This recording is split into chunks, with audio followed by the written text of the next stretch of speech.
I'm here with the living legends themselves, Kelly Ryerson and Melissa Farah. We're here to talk about glyphosate and how our lives and liberties are being taken from us. They're coming after our constitutional rights to due process, to stand up for ourselves. Thank you both so much for being here today. Melissa, I know you're short on time. I want to start with you. I think we've all been harmed by glyphosate in so many ways that we're not aware of. Dozens of diseases are going parabolic. But you specifically, you had non-Hodgkin's lymphoma in your early 20s, and I'm so glad you're over that. You survived that in your remission. Congratulations. But I wanted you to just share your story a little bit there, and how's that been going? Hi, John. Thanks for having me on. I was actually in my early 30s that I was diagnosed with PMBCL, primary mediastinal large B-cell lymphoma. It's a rare subtype of large B-cell lymphoma, which, has been linked to glyphosate, to Roundup.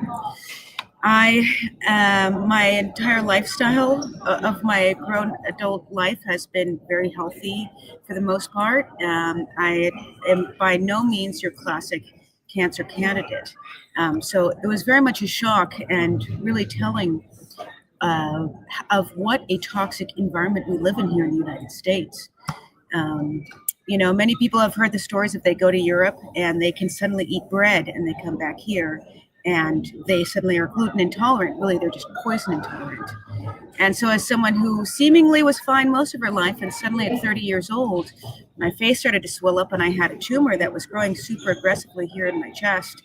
It was a big shocker, and I was already very interested in helping this cause of cleaning up our nation and getting the poison out of the food, air, and water. But it was definitely, that was such a big fuel for my fire when that happened.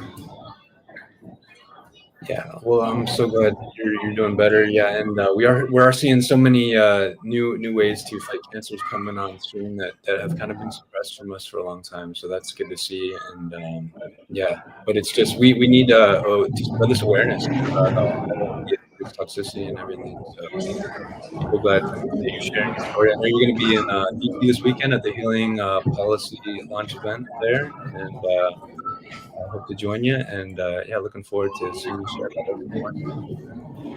Thanks so much. Yeah, and on that note, real quick, I had no choice. I was very stubborn in wanting to heal my cancer naturally. And so I fasted, I did infrared saunas, I was doing coffee enemas, I was doing lots of things, but my cancer was too aggressive. And I had the opportunity to go